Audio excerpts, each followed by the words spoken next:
Hello, and welcome to another edition of the Soft Skills Salon with your host, Diana Kowarski. In this episode, we are joined by Sandra Lee, a managing partner for Training and Learning Solutions, a company that offers a range of learning and development solutions to support the wider business strategies of their professional clients. Diana and Sandra begin by exploring the key to conversations and how each conversation allows us to grow. They continue their discussion by emphasizing the importance of who I am stories, which can help develop one's self-awareness and the relationship between their intention and impact when communicating. Lastly, they talk about how successful leaders spend the time and energy to establish themselves first, often resulting in a heightened inclusiveness of others. Now, let's have a conversation. Hello, everyone, and welcome to the Soft Skills Salon, an audible think tank on soft skills, a podcast that I have the privilege of hosting. Hello, Diana Kowarski here. This is the podcast where you learn how soft skills make a difference to your work, your teams, and your organization.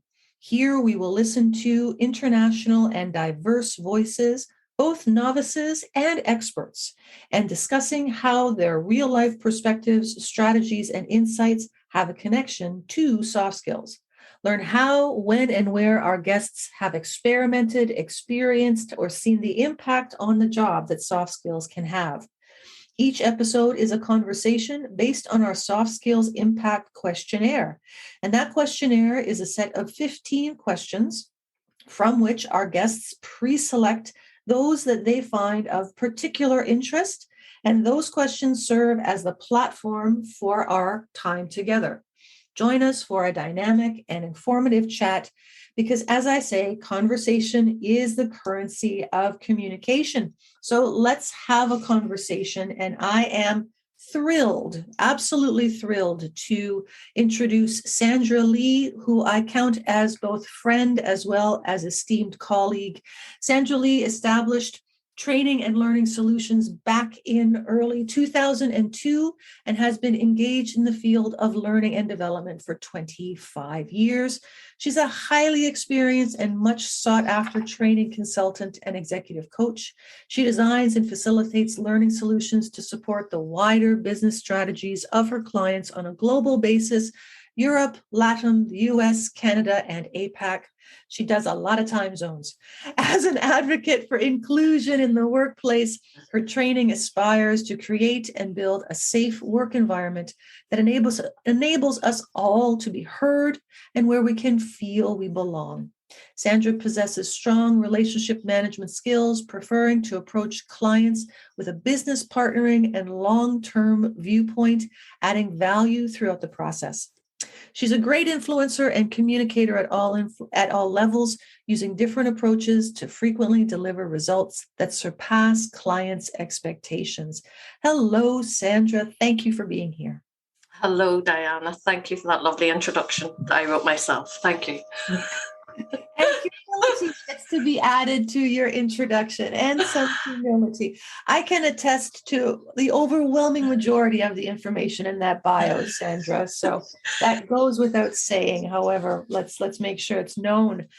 We are going to have a conversation starting with one of those questions that you did select from the Soft Skills Impact Questionnaire, and it reads, what is your understanding? What is your understanding of the phrase, conversation is the currency of communication? What did that bring to mind for you, Sandra? Well, when I first read that question, the first thing that came to mind was a book. It reminded me of a book I read. Now, it was pre-COVID time, so I had to go hunt it out. It was called Conversational Intelligence. I don't know if you've come across that book before, by Judith Glaser. You have? Okay. And in particular, because I remember taking a quote from that book and applying it to several of my leadership programs. And if you don't mind, can I read the quote back to you? Please. So it was, I absolutely do agree. Everything happens through conversation. And the quote that I picked out was that conversations are like umbilical cords that provide nourishment to help us grow and thrive at work. Yet we often see conversations as ways to influence others to our point of view and to tell people what to do or to get things off our chest, rather than as sources of nourishment to fuel and navigate our journeys into the future with others. So yes, conversations are, for me, the currency of communication, and we should actually do more of the level one do less of the level one transactional conversations and move more to what she describes as the level 3 transformational conversations. And that's where the magic happens, because that's where we start to share and discover and co-create. There's so much in there. And remind me of the author's name again, Sandra? Judith E. Glaser. Judith Glaser. Yes, absolutely. I love that analogy towards the umbilical cord and the idea of there being sustenance in a conversation and recognizing at that what can be micro level the value of those iterative micro conversations, just like perhaps nourishment not being doled out in one large slop. That there is an iterative effect, and recognizing that process along the way, or that process along the way. I particularly liked one part that you read, which was the journey into the future with others. Yes. And that immediately brings back, and I'm pretty sure it'll resonate with you as well, a fixed mindset versus a growth mindset. For Carol Dweck and all of her ideas. And that idea of growth is necessarily about the future, right? And it ties in with the fact that having conversations allows us to grow. And it ties in with what's happened globally with the pandemic, where we were in isolation and lots of us suffered in many ways because we weren't having those nourishing conversations. Our mindsets were the isolation, the loneliness, the worry, the anxiety led us to darker places. And the power in having a transformational conversation, especially in these times, and nourishing ourselves, our body and our souls as well, and our minds, is what the minute I read that question, conversations are the currency of communication, I just thought that's exactly it. It reminded me of the book, which I'm starting to reread again, because I'm looking at it now through a different lens post-pandemic. Have you gone there? Are you post-pandemic? I'm still COVID. Right, okay. I'm still COVID era. If you can post-pandemic with certainty, I would like to join your camp. May we? My head's there, right? My head's there. The rest hasn't followed necessarily, but that's where my head is. So we just need the globe to follow your head. I appreciate that very, very much. So that transformational conversation, that level 3 that I remember also from that book, Conversational Intelligence, part of my thinking is that, to relate to the reference you just made to COVID, you're absolutely right. The suggestions from the writing in that book, Conversational Intelligence, suggests that transformational conversations can initially be of two sorts, and we tend to not recognize both. The first sort is intentional, the purposeful, perhaps even the somewhat planned in terms of our contributions and our active listening. And the other sort is the serendipitous transformational conversation. Okay. And I would suggest that there's a lot of renewed appreciation, perhaps even brand new understanding of the value of those serendipitous conversations that we didn't have pre-COVID. What do you think of that? Yes. And I think that's probably what she means when she says share and discover. So the discovery is when you are both bringing ideas or interpretations of how you're feeling or where you are, and maybe discovering something new, especially during when we're trying to navigate these times where there's new ways of doing things and being able to talk about, leaving the past behind and moving forward and what maybe the future would look like. And then that navigates the uncertainty that is that we all have. And while we're moving through we're living with, rather, COVID, okay, and recognizing we will probably have to live with it for a lot longer, and but discovering together what that can look like. And then it's less scary if we're having those conversations and we're being open about them and we're sharing. And because then you're talking through your fears, aren't you? And then you're moving from the fear, the fixed mindset, the fear that belongs with the fixed mindset, through to the learning, through to the whole growth area. You're absolutely so that's where communication takes us. That's where conversation takes us.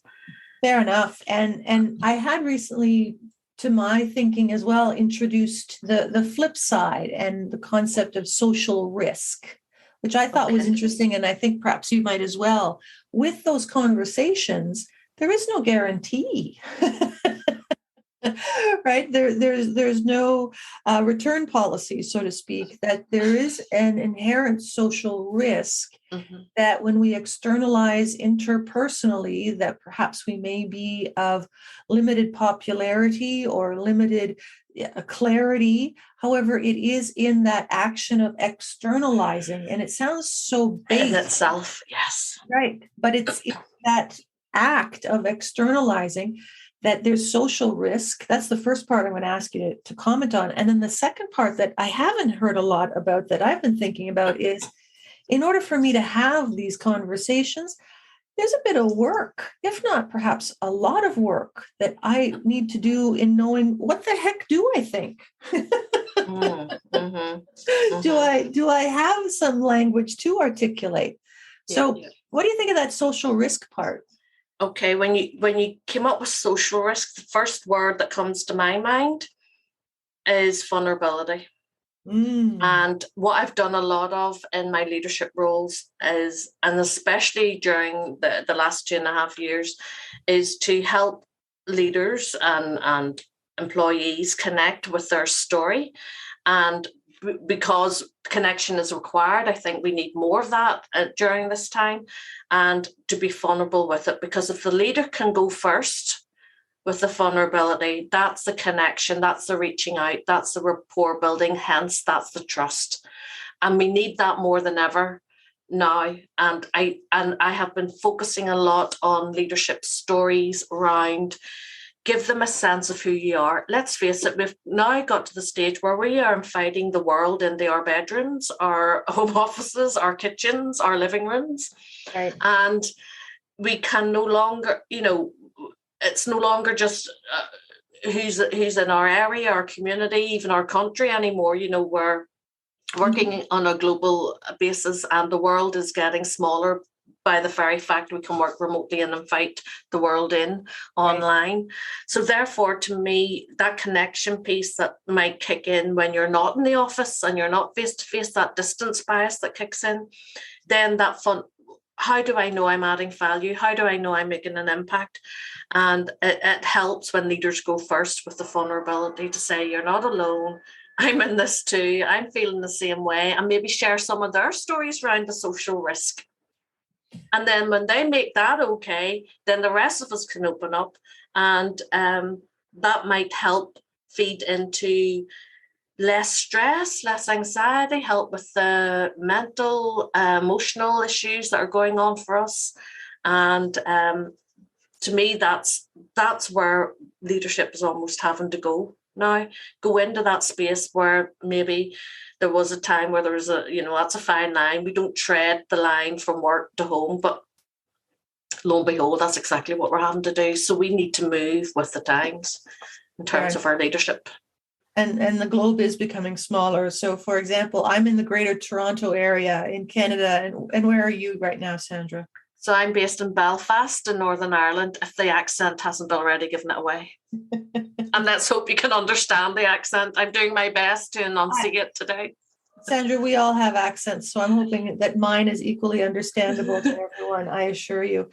So if I hear you correctly, there's a top-down approach initially here that is in nurturing how leaders can take that initial social risk in communicating in an intentional conversation, perhaps with their leadership story that shares some of their own experiences or thoughts, and that it is in that space where the vulnerability and perhaps the eventual impact on trust Exactly.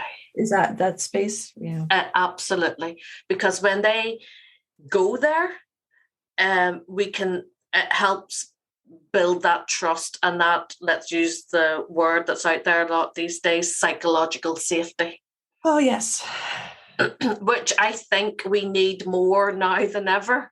And let's even bring in, in my introduction there, you talked about, the diversity element and inclusivity. That is what we need more of in the world we are navigating currently.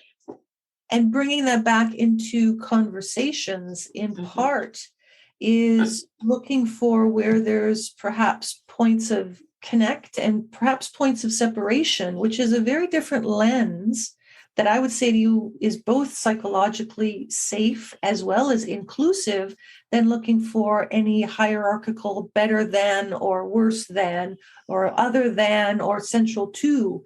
And that mind shift, we don't even have a name for that yet, as far as I can understand it, because it asks us to be inclusive and to be thoughtful, and at the same time recognize that the potential tension or attraction of different from or similar to.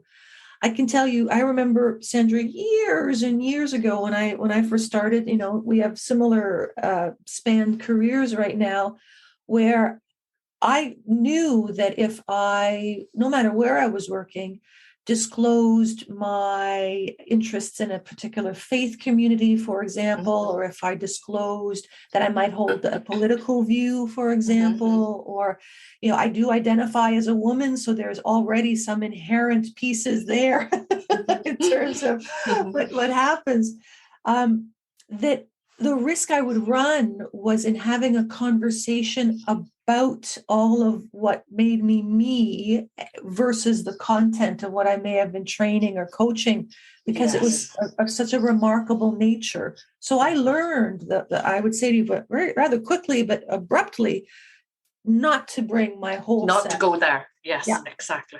And I think we're breaking that down now. I know certainly in what I'm introducing into my leadership content is more the human part of the leadership, because we can't ignore it. We're not robots sitting at home, and we're in our homes doing this work. Yes, absolutely. And I do think there's a byproduct to this COVID era of the humanity, right? That was perhaps that comment about serendipity as well, those conversations. But we are indeed humans, and as a whole human, there's, parts of you that in terms of your interests and your values and all of that stuff that we didn't have space for in many conversations previously.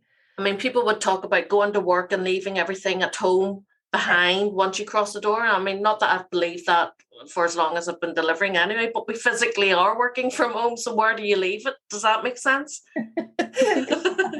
It does make sense. It does make sense. And, leaders in particular, going back to that idea of a conversation as a unit of currency, I really do hope that part of the trend with return to office and hybrid working and how soft skills are evolving in that way, that we can bring the focus to this small micro unit and how it can have outsized results. But it's a tough equation, I think, right now. Do you agree? Yes, and actually there was a conversation I had with somebody earlier today who works for a large global insurance company, and they said that we are returning to work, but the idea is we don't return to work to do work. We return to work when we're doing sort of the design thinking, the collaborative space, when the teams need to get together to work on something. So we're using those spaces more for the co-creating we talked about around the level 3 transformational conversations. Right. So it's using it for as a space where, yes, we need to connect for a particular reason, for a project, and that's what we're using this office space for, not just to come to do the daily work that we can and help them getting on with at home, but when it's required that we get our team together face to face in person to collaborate. Yeah, I like the turn of phrase of synergy, right? Synergy. Taking multiple brains together to have that synergistic experience. And although we've learned that almost everything can indeed be done virtually, I would say anecdotally to my experience on the surface of the planet, when we do want to be in a design mode, we want to have an interdisciplinary and perhaps even verging on creative opportunity, in person does stimulate that, I think, more effectively. Do you agree? Absolutely. I mean, I had a couple of days of in-person training again, and honestly, the energy just from coming and seeing the whites of people's eyes and being in the same room as them instead of the black boxes me and you were referring to earlier with all the online, it is just so much more energizing. Even though I was back standing on my feet, it was joyful is a good word. It was joyful meeting up. Absolutely. And some of it's unquantifiable, isn't it? Right. And it is that certain energy, the piece there that, having people in the same space. And I always enjoy the foibles as well. Like there's something about overcoming a technical difficulty in person as a whole group of sharing this live experience versus all of the possible technical foibles that we have when we're virtual that can be a bit divisive because we're all individually logged in, right? Exactly, yes. Yeah. And not feeding off each other. So the synergy isn't there, going back to that word. Yeah, and the nourishment that you had mentioned earlier as well, right? We're not as nourished as we could be. The next question that you pre-selected is item number 6, which reads, when have you seen others flex? When have you seen others flex their non-soft skills? And I want to stop there because soft skills in and of itself can be a term of some contention. However, I'm hoping non-soft skills is as reasonable in terms of everything that we're not talking about initially. When have you seen others flex their non-soft skills to their own detriment? How does that play out for you, Sandra? Do you know what? In my line of work, you see it every single day, or you certainly hear about it. Because if I'm training every day, I'm hearing everything that managers and leaders and organizations are doing wrong. And, that's the impact of it. It's whether it's, you were talking about feedback, it's whether they don't know to have the skills to give the feedback. It's not going back to that being human and recognizing and understanding that, what's going on for people in their working lives, working from home. It's trying to separate the task from what else is going on. And a lot of my work, and I've been doing, I've been running a particular women's leadership program on and off for 7 odd years now. And especially during the pandemic, what I created space where we could all share our stories, our who I am stories, because what you would find is the people are showing up and they are very professional and they're doing a great job and they're working hard, and then they tell their story, and for us to see online, we have no idea what it takes for people to show up at work every day, what's going on in the background, especially with COVID, who was ill, who had died, the trauma people are suffering, the homeschooling, everything, you name it. But yet, as I said, it wasn't until the end of the day when we got to hear their stories that we truly saw the courage or the bravery or the of what it took for these people to still be working despite what had gone on and had been going on. And that to me that's when I was talking about the telling stories, because if we knew the half of it, we wouldn't be berating our employees. We'd be saying, they're doing a fantastic job considering.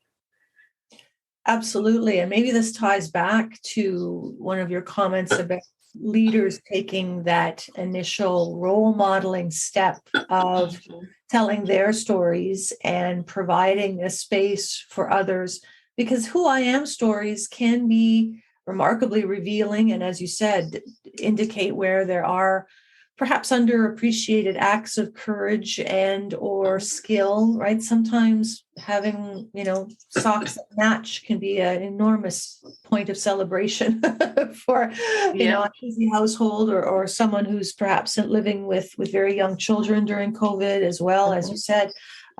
So there's plenty there around what it is that we see in those non-soft skills having an impact, and on a daily basis there's a lot. Yeah, the biggest thing for me in the non-soft skills part is to do with the self-awareness of many leaders today. And if you don't have the self-awareness, your intentions may be good, but the impact aren't aligned. And when your intention and your impact are not aligned, there are alarm bells. People can see that. People can observe that in you. So you come across disingenuous. You cannot be seen as a genuine, authentic leader when you have a huge blind spot. And if that was the only work that leaders did on themselves around knowing who they are, why they show up the way they do, how they impact people, what motivates them, you can't lead. I don't believe you can lead. In fact, that maybe leads on to another question you're going to ask me. No, I think you're answering everything you need to answer. Without that self-awareness in the first place. And that's a starting point for me, for any leader, for any person really who wants to move to the growth mindset, who wants to adopt the growth mindset. I can tell you, certainly I echo in my own work the emphasis on self-awareness, and that work doesn't have a one-size-fits-all approach. And I generally approach it by asking people to ask themselves questions rather than trying to provide themselves with the immediate statements or the answers. Mm-hmm. And I would say to you that an analogy I keep going to in these podcasts is, perhaps because I miss business travel. However, think about the last time you're on a flight and the instructions are always the same. In case of emergency, if an oxygen mask is indeed available to you, please put your own mask on first. Yes. And then you can be of service to others. And it's such a simple way of putting it into, I think, a approachable context. It's not put your own mask on first and watch others perish, right? It's not an act of selfishness. In fact, I'd say to you that it could be argued an act of selflessness, indeed. So I hear your words, and that's the first visual that comes to my own thinking. And then in part, there's this lovely space that you brought our attention to, which is intention versus impact. And Sandra, I think of a simple sort of Venn diagram. And if intention is way over yonder and impact is way over on the other yonder there, and we don't have some overlap or potentially at least, some to a great alignment. Yeah. Alignment. Yes, that's a better word. Then you're right. The disingenuousness is palpable, perhaps at times, right? However, we have difficulty with clarifying our intentions, right? So I recently worked with a leader whose self-awareness was quite targeted and wanted to make money. I'm here to make money. My intention is to make money. I want to make money in order to do what I want to do outside of work. Now, that's a very clear intention. Yeah. However, it had an enormous amount of space from the impact. That might actually not enable him to make the money that he needs. And that's where the misalignment is. Exactly. And But I do love that turn of phrase of intention and impact, and perhaps that in itself can be, very stimulating to people in terms of the thinking that they can do. And Yes, to your credit, you have already preemptively answered questions that you had checked off about what a successful leader looks like, and so I on. can give you a bit more on that. Oh, sure, go for it. So what does a successful leader look like? Well, I'll refer to the quote that came to mind when I talk about leadership, and I actually share this quote because out of all the thousands and millions of leadership quotes out there, I choose this one from Ken Blanchard. And it's leadership starts with understanding yourself first, and only then are you ready to lead others. So that's where I stand on it. But to me, my take on what leadership looks like is probably different now pre-COVID. Okay. Now I'm thinking, okay, what is leadership? And it goes back to what I talked to you about around the inclusiveness and creating that psychological safety. Because as I said, with the world being smaller and us inviting people into our homes, the inclusive leadership piece really comes to the fore for me. So what we need to see a lot more of, what a successful leader will look like to me, is someone who appreciates the diversity in their teams, okay, and in their organizations, and a leader who will invite and welcome everyone's individual, unique contributions and encourage full engagement from everyone. And that's going to take focus and intention to do that. But that's what I think is needed in order for us to foster a more inclusive environment. Because what I have realized more now than ever is that sense of belonging is key. And, when we talk about the Great Resignation with everybody, people had time to reflect on their careers and their purpose. Yes. And you need to now be able to build an organization that people feel they can belong and speak and be heard and not fit in and be the norm and follow the norms, okay, in order to fit in. And I think that's why my idea of leadership has developed to include we all need to feel we belong, especially when we're isolated and not necessarily working in the one space anymore. Yeah, and a great deal of your thoughts there are in alignment with my own. The belonging and that sense of belonging, I like to think that in part one of the great byproducts, and it's very difficult to say that with COVID in the same sentence, but one of the byproducts of COVID, as complicated as COVID has been the opportunity for many individuals who sincerely, I don't believe, had the opportunity previously to consider the value of their own time and where their time is held in higher esteem, or when it is that they find themselves in flow or productivity, and how they're living time. I mean, it sounds quite base, but a lot of working professional people just had not done that evaluation before. So with that as part of, I like to believe perhaps a benefit, as I said, or a byproduct of this COVID era.